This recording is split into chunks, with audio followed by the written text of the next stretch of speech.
ब्याह कर नई नवेली दुल्हन कंचन जब अपने ससुराल आती है। बहू, ये है तेरा भरा पूरा ससुराल। ससुराल? हे भगवान, ये मेरी ससुराल है। मुझे तो ऐसा लग रहा है जैसे मैं किसी मेले में आई हुई हूँ। कंचन की सास उसे उसके पूरे ससुराल वालों से मिलवाती है। इनके पैर छू बहू, ये तेरे ससुर जी हैं और वो सबसे बड़ी जेठ जी और ये जेठानी, और इनसे मिल, ये दोनों तेरी ननद हैं और वो तीनों तेरे देवर। कुछ देर बाद वो आराम करने अपने कमरे में जाती है, जहाँ पहले से ही उसकी जेठानी के बच्चे उसके बिस्तर पर उछल कूद कर रहे थे। कुछ देर बाद उसकी ननद उसके कमरे में आती है। अरे बच्चों, तुम सब यहाँ क्या कर रहे हो? चलो अब चाची को आराम करने दो। अच्छा भाभी, माँ ने कहा है सुबह 5 बजे उठकर नहाकर पूजा पाठ कर लेना। वो कल आपकी पहली रसोई है ना, इसलिए। जी ठीक है दीदी। अगली सुबह तड़के उठकर कंचन तैयार हो जाती है। फिर अपनी पहली रसोई में सबके लिए कई तरह के पकवान बनाती है। अरे वाह कंचन बहू, तुमने तो काफी सारे पकवान बनाए हैं और खुशबू भी बड़ी लाजवाब आ रही है। लेकिन तुमने पराठे नहीं बनाए क्या? बनाए हैं ना जेठानी जी, पूरे 30 आलू के भरे हुए पराठे बनाए हैं। जानती हूँ थोड़े ज्यादा है, लेकिन आप देखना मेरे हाथ के बनाए हुए रायता बूंदी और कोफ्ते की सब्जी के साथ ये सब यूं ही चट हो जाएंगे। क्या कहा तुमने? 30 पराठे? अरे ये तो आधे से आधे परिवार के लिए भी नहीं होंगे। यहाँ तो नाश्ते में ही 100 पराठे रोज बनते हैं। 100 पराठे? और नहीं तो क्या, देख नहीं रही कितना बड़ा परिवार है। ऊपर से सबकी डाइट भी अच्छी है। हे भगवान, मैंने तो अपनी पहली रसोई का खाना बनाया था, लेकिन ये तो मुझसे अब पूरी बारात का खाना बनवा रहे हैं। क्या सोच रही है? देर मत कर, सब खाने पर आते ही होंगे। फिर ये तेरे 30 पराठे तो यूं ही चट हो जाएंगे कि पता भी नहीं चलेगा, और फिर तुझे आटा लगाने तक का भी टाइम नहीं मिलेगा। अब पहली रसोई में तो तुझे सब अकेले ही करना है। गर्मी के मौसम में कुछ ही देर में वो पसीने से तरबतर होने लगती है। उफ, ये पूरे कुंबे के लिए 100 पराठे का दुख पहले क्या कम था, जो ये गर्मी की मार भी मुझे झेलनी पड़ रही है। बाय गॉड, ससुराल में पहले दिन ही ऐसा लग रहा है जैसे जिंदगी झंड हो गई हो मेरी। माँ, आज तुम्हारी सचमुच बहुत याद आ रही है। वो अकेले में बड़बड़ाए जा रही थी, तभी उसकी छोटी ननद पुष्पा वहाँ आती है। क्या हुआ भाभी? 1 घंटे से आप रसोई में खड़ी हो, लेकिन अभी तक आपसे 100 पराठे भी नहीं बने। बाहर सारे पराठे खत्म हो गए हैं। खत्म हो गए? ये लोग इंसान है या जानवर जो बस चरे ही जा रहे। ये लोग मुझे बहुरानी बनाकर लाए या नौकरानी? इतनी जल्दी जल्दी तो कोई रोबोट भी रोटियां नहीं बना पाएगा। हे भगवान, ये कहाँ फंस गई मैं। ऐसे ही उसे 3 घंटे लगातार किचन में खड़े हुए बीत जाते हैं। उसका सारा मेकअप पसीने में बह चुका होता है। बस अभी अब और पराठे नहीं चाहिए। ये सुनते ही कंचन के प्राण में प्राण आते हैं। थैंक गॉड, मेरी पहली रसोई की रस्म पूरी हुई। अब कम से कम इसके बाद मुझे ये 100 पराठे अकेले तो नहीं बनाने पड़ेंगे। शाम को सब औरतें कंचन की मुंह दिखाई के लिए उसके घर आती हैं। अरे बहू की नैननक्श तो अच्छी है, दिखने में भी सुंदर है, लेकिन इसका चेहरा इतना मुरझाया हुआ क्यों है? अब नाश्ते में ही 100 पराठे बनवाएंगे तो चेहरा तो मुरझाएगा ही ना। जी कुछ नहीं, शादी ब्याह की रस्मों में तो बच्चे थक ही जाते हैं। वैसे भी आपको तो पता है आजकल के बच्चों का कितने नाजुक होते हैं। वाह भाई सासू माँ, चिट भी मेरी पट भी मेरी। वाह वाह वाह वाह। उस रात मुंह दिखाई की रस्म काफी देर तक चलती है, जिस कारण कंचन थक जाती है। उफ, ना जाने ये कैसा पेट है इन लोगों का। ऐसा करूंगी, सुबह नाश्ते में मैं सबके लिए इडली सांभर और पोहा बना दूंगी। हाँ ये ठीक रहेगा, वो जल्दी भी बन जाएगा और इस तरह मैं 100 पराठे बेलने से बच जाऊंगी। अगली सुबह कंचन सबके लिए नाश्ते में इडली सांभर और पोहा बनाकर तैयार कर देती है। ये क्या नाश्ते में भला ये इडली सांभर और पोहा कौन खाता है भाई? नहीं नहीं, हमें तो पराठे ही खाने। जब तक 10-15 पराठे खाकर डकार ना आ जाए तब तक तो समझो पेट भराई नहीं जी। ये इडली सांभर तो हमारे दांत के नीचे भी ना आए। ठीक कहा, छोटी बहू जाओ, जाकर सबके लिए पराठे बनाकर ले आओ। जी माँ जी। गुस्से में कंचन रसोई में जाती है। इतने अच्छे दिल से मैंने इनके लिए नाश्ता बना कर रखा था, लेकिन वो सारा खराब हो जाएगा। जब इन सबको पराठे ही खाने थे तो पहले ही बोल देते, कम से कम यूं गर्मी में खड़े रहकर पसीना तो नहीं बहाना पड़ता। कंचन फिर जल्दी से ढेर सारा आटा गूंथती है और पूरे 2 घंटे बाद 100 पराठे बनाकर तैयार कर लेती है और सबको सर्व करती है। लेकिन इस तरह वो काफी थक जाती है। इसी तरह वो दिन भर काम में लगी रहती। ऐसे ही रात का समय आता है। कंचन सबके लिए दाल चावल बनाकर तैयार कर देती है। अरे ये क्या बहू, तूने सिर्फ दाल चावल बनाए हैं? इसके साथ थोड़े बहुत पराठे भी बना लेती। इतने बड़े परिवार का भला दाल चावल से क्या ही होगा। हे राम, फिर पराठे। हाँ, यहाँ सबको पराठे खाने होते हैं।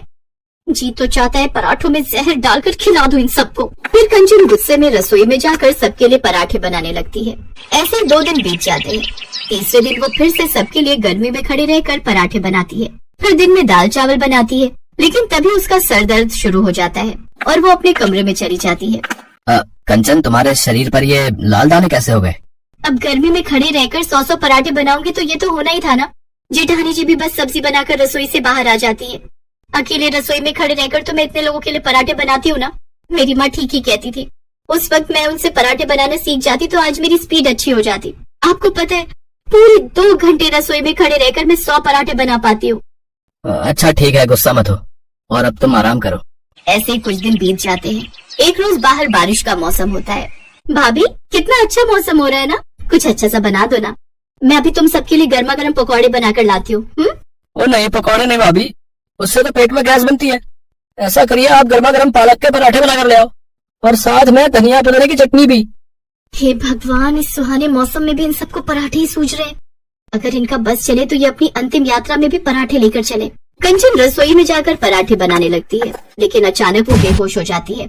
कुछ देर बाद डॉक्टर को फोन करके घर पर बुलाया जाता है। देखिए, लगातार गर्मी में काम करने के कारण इनकी बॉडी का पानी सूख गया है, लेकिन आगे से ध्यान रखिए ये गर्मी में चूल्हे के पास कम जाए। और हाँ, आप सबने जो अपने टेस्ट करवाए थे उनकी रिपोर्ट भी आ गई है। आप सबका फैटी लिवर हो गया है, इसलिए अब से आप पराठे जितना कम खाएं उतना आप लोगों के लिए अच्छा होगा। नहीं तो बच्चों से लेकर बूढ़ों तक सबको अस्पताल भर्ती करना पड़ेगा। डॉक्टर की बात सुनते ही उन सबको अपनी गलती का एहसास हो जाता है और अब वो सब लिमिट से ही खाना खाते हैं और पराठे खाना भी बेहद कम कर देते हैं, जिससे अब कंचन को भी अपने बड़े ससुराल में कोई प्रॉब्लम नहीं रही।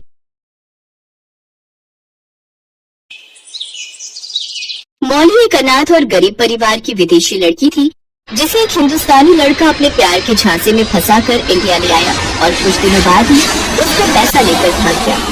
ओह गॉड, he cheated me। अब मैं कहाँ जाऊंगा? यहाँ तो मैं किसी को नहीं जानता। उसने हमको धोखा दिया।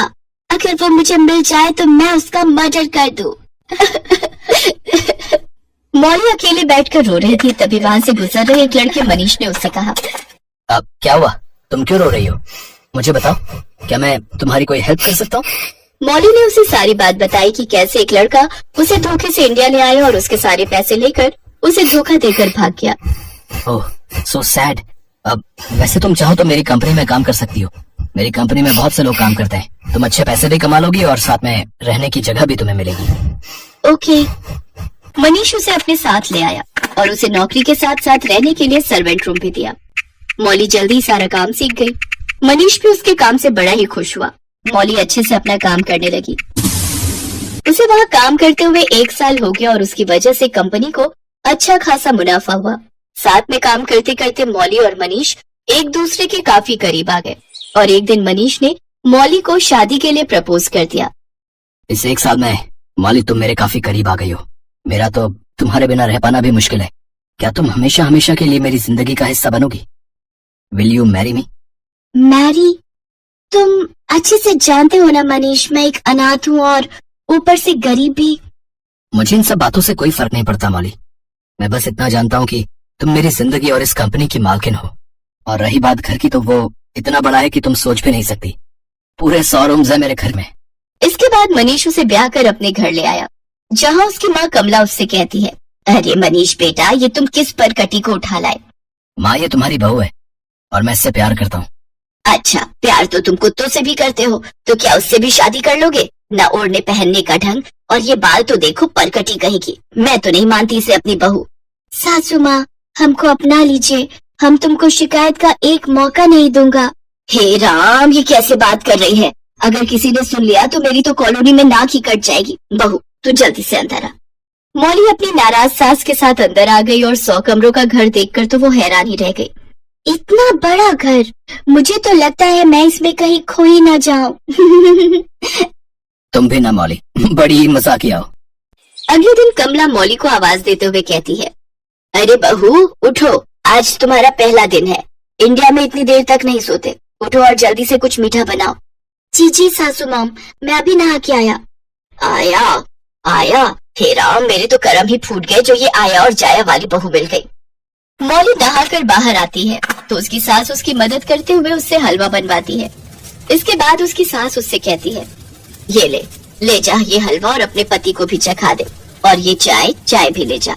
मनीष को सुबह उठते ही गर्म चाय चाहिए होती है। बेचारी मौली सहमी सी वो हलवा लेकर अपने कमरे की ओर चल पड़ी, लेकिन जब वो अपने कमरे की ओर जाने लगी तो वहाँ सब कमरे के दरवाजे एक जैसे थे। मौली को समझ नहीं आ रहा था कि उसका कमरा कौन सा है। वो बार बार कमरों में जाती और वापस आ जाती क्योंकि हर कमरा खाली होता। अंत में जो कमरा बचा था वो उसका कमरा था, लेकिन तब तक उसका हलवा और चाय ठंडे हो चुकी थी।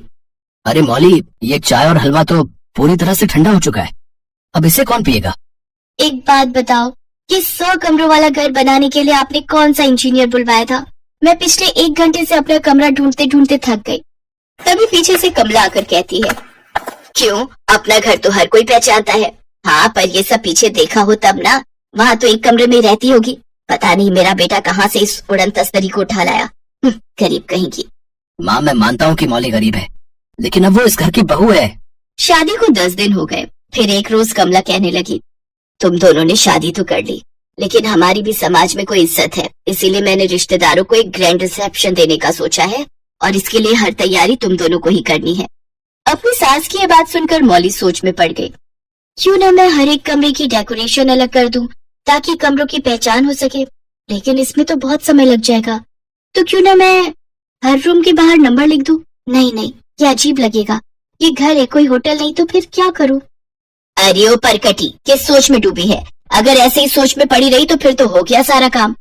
मनीष और मौली ने मिलकर सारी तैयारियां कर ली और आखिर रिसेप्शन वाला दिन भी आ गया। ओ परकटी, अब जल्दी से जाकर तैयार हो जा। जी सासू मॉम। मौली अपना कमरा ढूंढते हुए जैसे एक कमरे में गई तो वो अंदर से अपने आप लॉक हो गया। ओह गॉड, ये क्या हो गया? ये गेट खुल क्यों नहीं रहा? अब मैं बाहर कैसे जाऊंगी? कुछ देर तक कोशिश करने के बाद मौली घबराकर बेहोश हो गई। अरे बेटा मनीष, बाहर सब मेहमान आ गए हैं, ये बहू अभी तक आई क्यों नहीं? कहीं ऐसा तो नहीं कि हमारा पैसा लेकर कहीं भाग गई हो? माँ, मेरी मौली गरीब जरूर है, लेकिन चोर नहीं। हो सकता है किसी कमरे में तैयार हो रही हो। जा फिर जाकर देख, कहीं ऐसा ना हो कि वो अपना कमरा ही ढूंढती रह जाए। मनीष ने सभी कमरे देख डाले, फिर उसे वो एक कमरे में बेहोश पड़ी मिली। तभी वहाँ कमला भी आ गई। उठो बहू उठो, ये तुम्हें क्या हो गया? मनीष उसके मुंह पर पानी के छींटे मारता है, फिर मौली को होश आ जाता है। भगवान का शुक्र है कि तुम ठीक हो, अगर थोड़ी देर और हो जाती तो पता नहीं क्या होता। सासू मॉम, अपना कमरा ढूंढते हुए मैं यहाँ आई, फिर ये दरवाजा ही लॉक हो गया और डर के मारे मैं बेहोश हो गई। अरे बहू, मैं सास हूँ, कोई जल्लाद नहीं जो तुम्हें इतना डराऊं कि तुम्हें कुछ हो जाए। मैं कल ही इन सब कमरों के दरवाजों पर अलग अलग देशों के नामों की नेम प्लेट लगवा दूंगी, जिससे मेरी बहू को अपना कमरा ढूंढने में परेशानी ना हो। मैं नहीं चाहती कि मेरी वजह से मेरी बहू को कुछ भी हो। सासू mom, you are my real mother. अब क्या बोली अंग्रेजी में? माँ ये कह रहे कि आप तो बिल्कुल उसकी सगी माँ जैसी हो। हाँ तो ये परकटी भी तो मेरी बेटी जैसी है। अच्छा बातें बंद कर और मुझे इस परकटी, मेरा मतलब है मेरी बेटी को तैयार करने दे, सब मेहमान इसका वेट कर रहे होंगे। इसके बाद कमला मौली को अच्छे से तैयार करके सब मेहमानों से मिलवाती है और फिर अगले दिन सुबह ही हर कमरे के दरवाजे के बाहर अलग अलग देशों के नामों की नेम प्लेट लगवा देती है, जैसे अमेरिका, जापान, दुबई। और इसी तरह मौली और मनीष के गेट पर इंडिया की नेम प्लेट लगवा देती है, जिससे अब मौली को हर कमरे को समझने में आसानी हो जाती है।